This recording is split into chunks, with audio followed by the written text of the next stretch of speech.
नमस्कार दोस्तों, हमारे चैनल में आपका बहुत बहुत स्वागत है। और जो भी दोस्त हमारे चैनल पे हमारी क्लासेस देखते हैं उन सभी से हमारे क्षमा मांगते हैं, क्योंकि दोस्त हम ऐसी लाइफ में मेरी कुछ प्रॉब्लम्स हमारे फैमिली में आ गई थी कि हम आपको कोई भी क्लासेस नहीं दे पा रहे थे। लगभग 8 से 10 दिन आज हो गया और इतने दिनों के बाद हम आपके सामने आए हैं फेस टू फेस हम आपको क्लास देने, क्योंकि कुछ प्रॉब्लम्स घर में ऐसी हो गई थी कि मुझे टाइम ही नहीं मिल पाया कि हम आपको क्लास प्रोवाइड कर सकें। लेकिन कोई बात नहीं, हम फिर से आ गए हैं और आज से हमारी जो भी क्लास है नियमित रूप से हमारी कोई कोर्स होगी, हम आपको डेली क्लास प्रोवाइड करें। और हिंदी में जैसा कि हम लोग यूपी टेट और सुपर की क्लासेस पढ़ रहे हैं और हिंदी में हमने आपको कारक पढ़ा दिया है। कारक के बाद हम आपको समास पढ़ा रहे हैं, क्योंकि यदि हम आपको समास पहले पढ़ा देते इसके बाद कारक पढ़ा तो आप समझ नहीं पाते, इसलिए हमने आपको सबसे पहले कारक पढ़ा दिया है। और अभी हम लोग समाज में पिछली क्लास में हमने जो आपको पढ़ाया था, लास्ट क्लास में थी, वहाँ पे हमने आपको समाज पढ़ाया था, बताया कि आपको कि समाज किसे कहते हैं, समाज के प्रकार कितने होते हैं और अव्ययी भाव समाज के बारे में हमने आपसे चर्चा कर लिया था। अगर हम बात करें समाज की, तो समाज का अर्थ होता है कि संक्षिप्त करना। जैसे कि हमने आपको जो है पिछली क्लास में बता दिया था कि समाज का अर्थ होता है कि संक्षिप्त करना। समाज का अर्थ होता है कि संक्षिप्त करना। जैसे कि कहना है आपको कि माखन चुराने वाले व्यक्ति को अगर आपको संबोधित करना है, आप कहेंगे कि माखन चोर। या आप जो है आप गायों के लिए जो घर होता है उसे आप बोल सकते हैं गौशाला। पुस्तकालय, जो इसमें पुस्तक के लिए जो घर बनाया जाता है, जो लाइब्रेरी होती है, जिसे आप बोल सकते हैं पुस्तकालय, यानी पुस्तक के लिए घर। तो इस प्रकार से पदों को संक्षिप्त करके संबोधित करना जो है क्या कहलाता है, समास है। हमने आपको बताया था कि समास 6 प्रकार के होते हैं। ये भी क्वेश्चन आपकी परीक्षा में बनता है कि समास के प्रकार कितने हैं, तो आप लिखेंगे 6 प्रकार के। अव्ययी भाव समास, अव्ययी भाव, तत्पुरुष समास, कर्मधारय समास, द्वंद्व समास, द्विगु समास, अव्ययी भाव, तत्पुरुष, अव्ययी भाव समास, तत्पुरुष समास, कर्मधारय समास, द्वंद्व समास, द्विगु समास। तो यहाँ पे एक समास अब तक हमने कि आपको ट्रिक लिख के बता रही थी, ताकि आपको जो है जब भी समास ढूंढने लगे आप जो है यहाँ से कर्मधारय समास हमें यहाँ पे नहीं लिखा होगा। कर्मधारय समास, अव्ययी भाव समास आ से ब से बहुब्रीहि, ता से तत्पुरुष, ता से कर्मधारय, द से द्वंद्व, द से द्विगु। तो इस प्रकार से हमने आपको समास के 6 भेद बताए थे। आज की क्लास हम लोग पढ़ेंगे जो है तत्पुरुष समास के बारे में। आज हम लोग चर्चा करेंगे तत्पुरुष समास में कि तत्पुरुष समास जो है किसे कहते हैं। हमें यहाँ पर डिफिनेशन लिखी आप नोट कर सकते हैं कि वह समास जिसमें उत्तर प्रत्यय तथा विग्रह करने पर दोनों पदों की मध्य कर्ता कारक और संबंध कारक को छोड़ करके शेष जो है 6 कारकों में जो है विभक्ति चिन्ह मिलकर सामने आता है, वहाँ पे तत्पुरुष समास होता है। हमने आपको क्या बताया कि तत्पुरुष समास में जो है उत्तर पर प्रधान तत्पुरुष है कि यानी कि जो तत्पुरुष समास होता है वहाँ पे उत्तर पद यानी कि बाद का पद। देखिए बहुत से बच्चे पूर्व पद उत्तर पद का मतलब नहीं समझ पाते हैं। पूर्व पद और उत्तर पद ये चीज आपको समास में पढ़ने मिलता होगा। तो पूर्व पद यानी कि जो है जो पहले आता है पद वो, और उत्तर यानी कि बाद का पद। पूर्व मतलब पहले का पद और उत्तर मतलब बाद। जैसे कि हम यहाँ पे लिख रहे हैं प्रति और दिन, तो प्रति क्या है, पहला पद है, पूर्व पद है, दिन क्या है, उत्तर पद है यानी कि बाद का पद है। तो हमने आपको बताया कि पूर्व पद रहने उत्तर पद रहने जो है तत्पुरुष है, यानी कि उत्तर प्रधान जो समास होता है वहाँ पे जो है तत्पुरुष समास होता है। यहाँ पे आप परिभाषा लिख सकते हैं कि जहाँ पे उत्तर प्रधान हो तथा जो है विग्रह करने पर जो है कर्ता कारक और संबोधन कारक को छोड़कर सभी 6 कारकों का बोध हो, वहाँ पे जो है तत्पुरुष समास होता है। देखिए जो हमने आपको पढ़ाया था सबसे पहले कारक, तो अगर हम बात करें कारक की, कारक 6 प्रकार 8 प्रकार के होते हैं। कारक कितने प्रकार के होते हैं, 8 प्रकार के।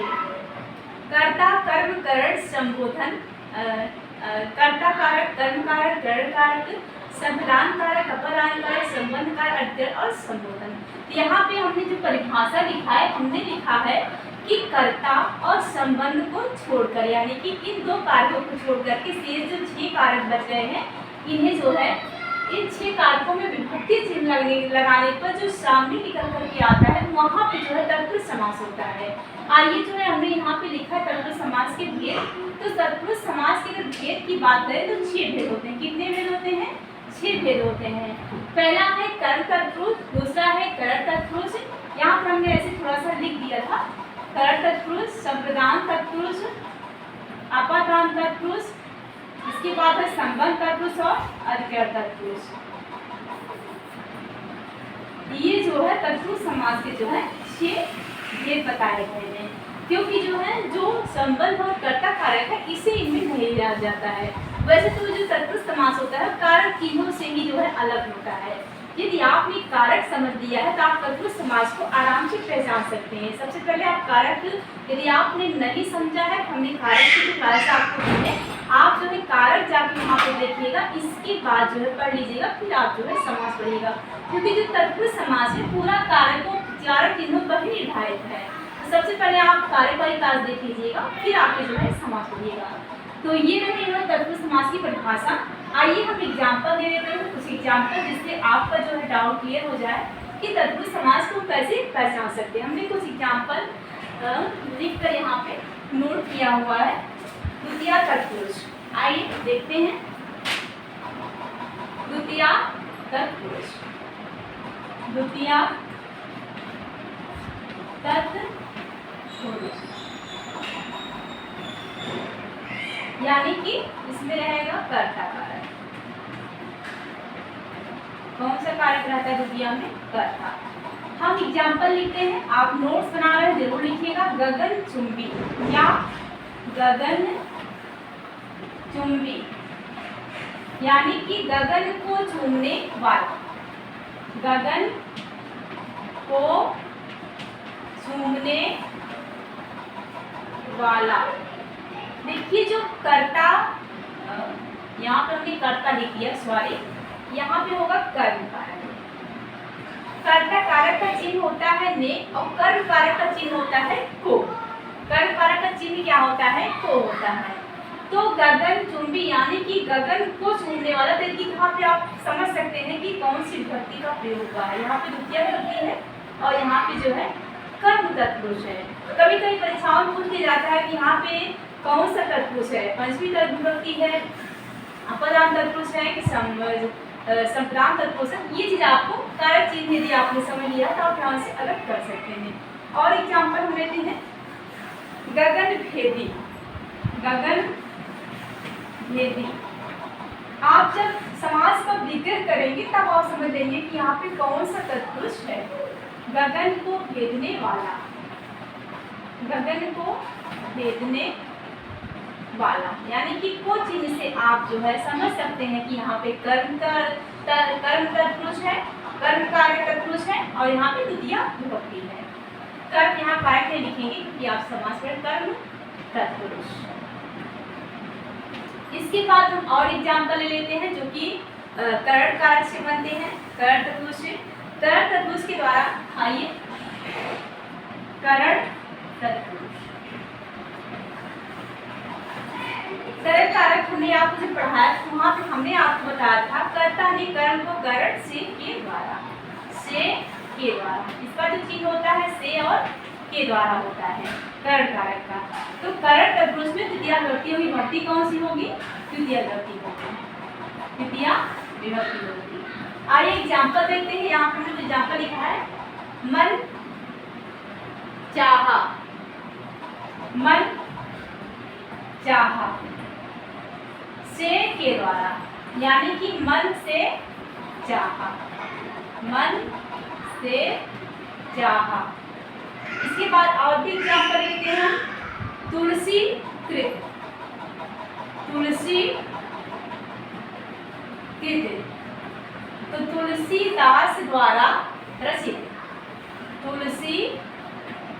तुलसीदास द्वारा रचित। यहाँ पे द्वारा और से आया, यानी कि यहाँ पे जो है तृतीया तत्पुरुष है और जो है तृतीया तत्पुरुष में जो है तृतीया विभक्ति हुई है। करण तत्पुरुष है और तृतीया विभक्ति है। आइए संप्रदान कारक उदाहरण देख लेते हैं। संप्रदान तत्पुरुष के संप्रदान तत्पुरुष, संप्रदान तत्पुरुष यहाँ पे हो जाएगा चतुर्थी विभक्ति, चतुर्थी विभक्ति।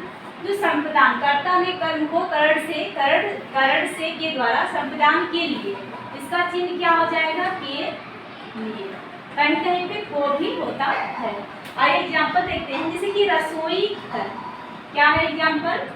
रसोई घर। तो यहाँ पे अगर आपसे पूछता है रसोई घर में कौन समास है, आप कैसे क्लियर करेंगे? रसोई के लिए घर। क्या लिखेंगे? रसोई के लिए घर। तो जो ये के लिए है, संप्रदान तत्पुरुष का जो संप्रदान कारक का जो चिन्ह होता है के लिए, आप यहाँ से पकड़ सकते हैं यहाँ पे कौन तत्पुरुष है? संप्रदान तत्पुरुष है। रसोई के लिए घर। और भी एग्जाम्पल हमने लिखा हुआ है, जैसे कि गौशाला, गौशाला, गायों के लिए शाला। क्या लिखेंगे? गायों के रहने का जो स्थान होता है, गायों के लिए शाला। इस प्रकार से आप जो तत्पुरुष समास को पकड़ देते हैं। आइए देखते हैं अपादान तत्पुरुष क्या होता है, कैसे पहचानेंगे? अपादान तत्पुरुष यहाँ पे होगी पंचमी विभक्ति। अपादान तत्पुरुष की आइए हम एग्जाम्पल देते हैं। जैसे कि अपादान तत्पुरुष हमने आपको अपादान का सबसे पहले हम चिन्ह लिख लेते हैं कि अपादान तत्पुरुष का चिन्ह क्या होता है? कर्ता ने कर्म को करण से संप्रदान के लिए अलग होने के अर्थ में, पंचमी विभक्ति होता है से अलग होने के अर्थ में, अलग होने के अर्थ में ऐसा भाव आता है, वहां पे जो है पंचमी विभक्ति होगा।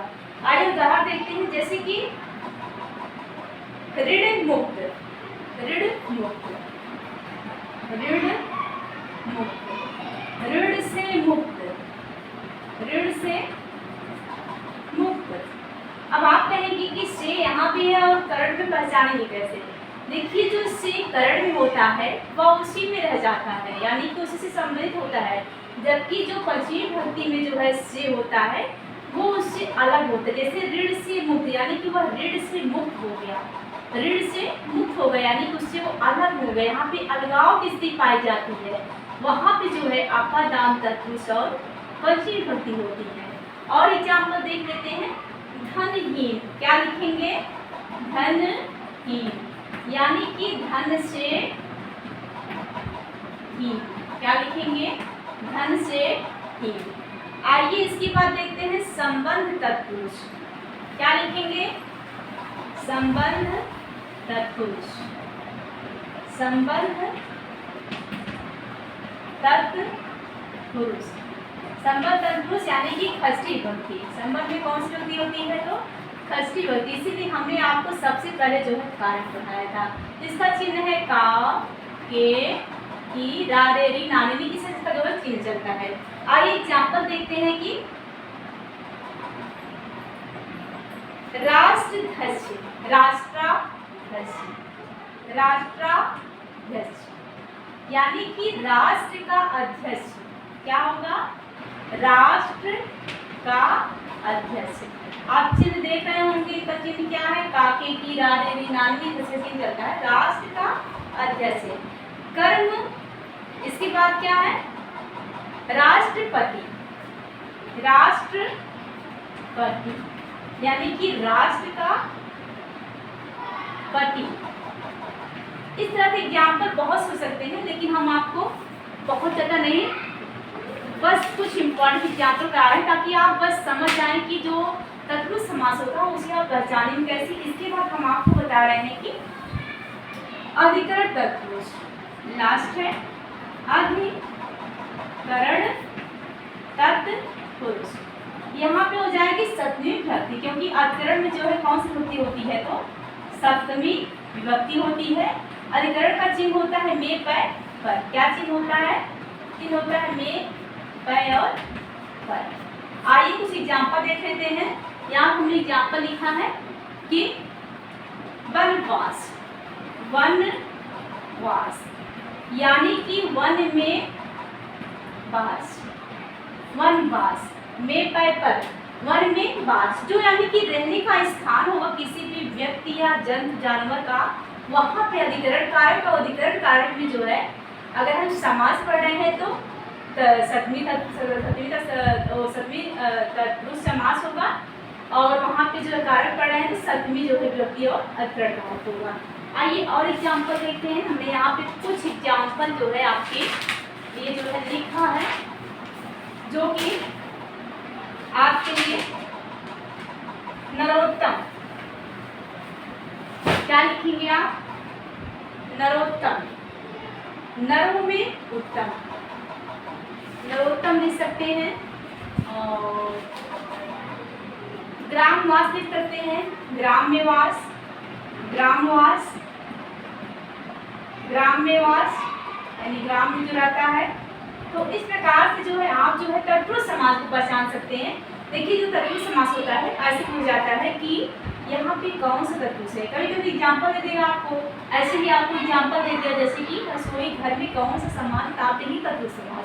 यदि आपसे पूछता है कि रसोई घर में कौन सा समास है, संबंध आपको एग्जाम्पल देता है कि संप्रदान तत्पुरुष, अपदान तत्पुरुष, संबोधन तत्पुरुष, संबंध तत्पुरुष, तब आप जो यहाँ पे विग्रह करेंगे कि रसोई घर यानी कि रसोई के लिए घर। इसके बाद जब के लिए आएगा तो आप वहाँ से समझेंगे के लिए जो होता है संप्रदान कारक का चिन्ह होता है, इसका मतलब यहाँ पे जो है संप्रदान तत्पुरुष है। थैंक यू दोस्तों, आज की क्लास हमारी यहीं तक। मिलते हैं कल की क्लास में।